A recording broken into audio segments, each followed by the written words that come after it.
मेरे प्यारे बच्चों एवं साथियों और मित्रों, आज हम आपको एक पर्यावरणीय मुद्दे जो इंटरमीडिएट में जो पर्यावरणीय मुद्दे नाम का पाठ जो रखा गया है, जीव विज्ञान के में भी रखा गया है। दूसरा लगभग इसी प्रकार का चैप्टर सामान्य आधारित विषय के अंदर भी रखा गया है, जिसको हम पर्यावरणीय प्रदूषण के नाम से जानते हैं, जिसको कहा जाए तो इन्वायरमेंटल पॉल्यूशन के नाम से जानते हैं। और इन दोनों ही चैप्टर को बहुत महत्वपूर्ण है इंटरमीडिएट जीव विज्ञान के छात्रों के लिए, और उसी के साथ में कक्षा 11 के छात्र जो सामान्य आधारित विषय व्यावसायिक शिक्षा वर्ग में पढ़ रहे हैं, जो व्यावसायिक शिक्षा के अंतर्गत पढ़ रहे हैं, उनके लिए ये बहुत ही महत्वपूर्ण है पर्यावरणीय प्रदूषण, जिसका कहा गया है जल, वायु और मृदा का पर्यावरणीय प्रदूषण के बारे में जानकारी लेना बहुत आवश्यक है। बच्चों, आप लोग इस प्रश्न को अपनी कॉपी पर भी नोट करें और हमारी वीडियो को बार बार सुनें।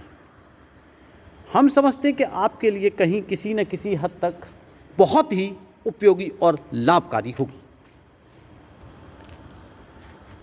मेरे प्यारे बच्चों, आज हम आपको बताना चाहते हैं कि पर्यावरण जो है उसमें जो है कि समय समय पर मनुष्य एक अपनी बुद्धि के दम पर, मनुष्य भी संसार के समस्त प्राणियों में से एक प्राणी है, और उन प्राणियों में मनुष्य जैसे प्राणी ने अपने बुद्धि और क्षमताओं के दम पर उसने पर्यावरण का तात्पर्य होता है हमारे आसपास का आवरण। हमारे आसपास का आवरण जल, वायु, प्रकाश, ये सभी के सभी हमारे आसपास के आवरण हैं। आसपास के पास पाए जाने वाला वातावरण है। इसी वातावरण को हम पर्यावरण कहते हैं। पर माने चारों तरफ, आवरण माने घेरा। इसका तात्पर्य यह हुआ कि पर्यावरण हमारे चारों तरफ पाए जाने वाले जैविक तथा अजैविक व निर्जीव पदार्थों, इन सभी का घेरा है। अर्थात हमारे आसपास जीव जंतु, वायु, जल, प्रकाश, जो कुछ भी है जिससे हम घिरे हुए हैं, यहाँ तक कि हमारे मित्र, रिश्तेदार, दोस्त, माता पिता, ये सभी हमारे पर्यावरण के अंश और हिस्से कहे जाएंगे। जब वातावरण में, हमारे आसपास के घेरे में तमाम जैविक तथा अजैविक पदार्थ पाए जाते हैं, जब इनमें किसी एक पदार्थ का अनुपात आवश्यकता से अधिक बढ़ अथवा घट जाता है, तो ऐसी अवस्था में को हम पर्यावरणीय असंतुलन के नाम से जानते हैं। और इस प्रकार के मुद्दों को, इस प्रकार की समस्याओं को हम पर्यावरणीय मुद्दे या इन्वायरमेंटल इशू के नाम से जानते हैं। इन्वायरमेंटल इशू, मुद्दे। और इन पर्यावरण में किसी भी तत्व की, उसके अनुपात में जो तत्व पाए जाते हैं, जो पदार्थ पाए जाते हैं, उनमें किसी की एक का बढ़ना अथवा बहुत अधिक मात्रा से घटना, जिससे जैविक या प्राणी या मानव प्रभावित होता है, इसे हम कहते हैं पर्यावरण प्रदूषण। इसी को हमने प्रदूषण का नाम दिया है, जिससे किसी भी जीव अथवा मानव का जीवन चक्र, सामान्य जीवन प्रभावित हो। इसको हम पर्यावरणीय प्रदूषण के नाम से जानते हैं। अब हम आपको बताते हैं पर्यावरण की परिभाषा, डेफिनेशन क्या है। पर्यावरण की परिभाषा science advisory committee of president of America.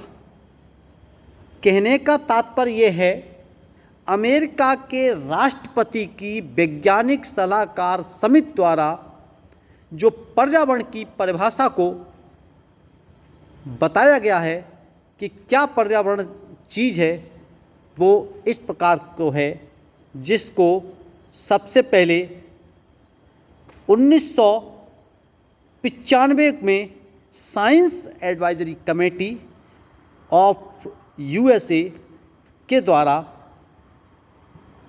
पर्यावरणीय प्रदूषण को परिभाषित किया गया है।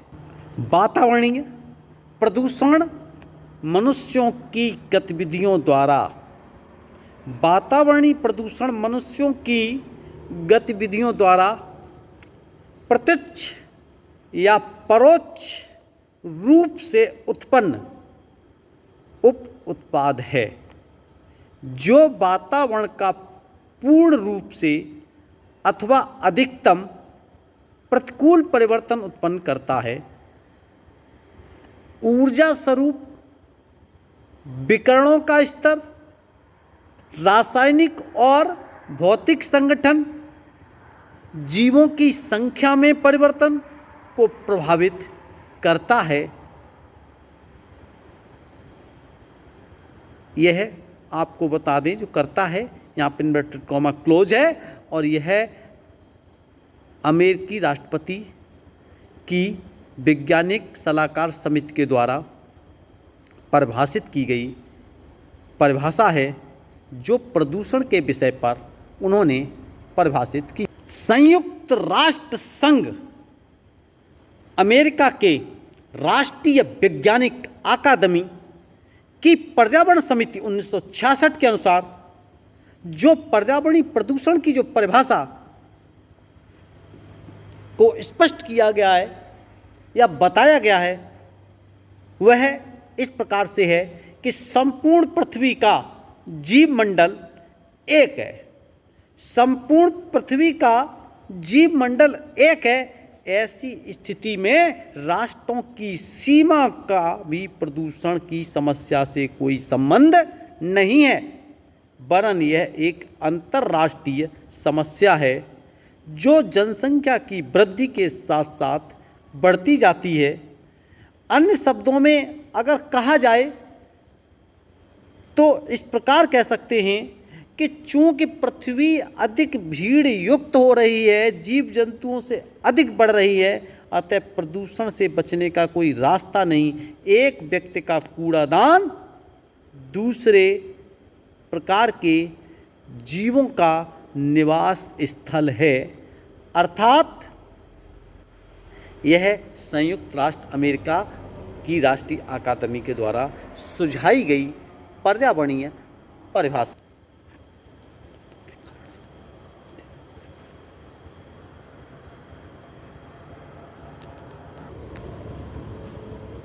पर्यावरण के कारण और निदान में मेरे प्यारे साथियों, अब आपको बताते हैं। पहला, कार्बन डाइऑक्साइड की बढ़ती हुई मात्रा वायुमंडल में मानवीय गतिविधियों के कारण कार्बन डाइऑक्साइड की मात्रा कंटिन्यूअस बढ़ रही है। इसके डिटेल में बताएंगे। घरेलू अपमार्जकों का उपयोग, अपमार्जक कहते हैं डिटर्जेंट इत्यादि, इन सब का बहुत अधिक मात्रा में प्रयोग बढ़ा है और इससे भी पर्यावरणीय प्रदूषण बढ़ा है। तो ये हमारा कारण नंबर 2 हो गया। अब तीसरा कारण है पर्यावरण का बहित मल का नदियों में गिराया जाना। बहित मल का मतलब है सीवर लाइन, घरों से निकली हुई गंदी नालियों को शुद्ध स्वच्छ पेयजल युक्त नदियों में गिराया जाना, ये तीसरा कारण है पर्यावरणीय प्रदूषण का।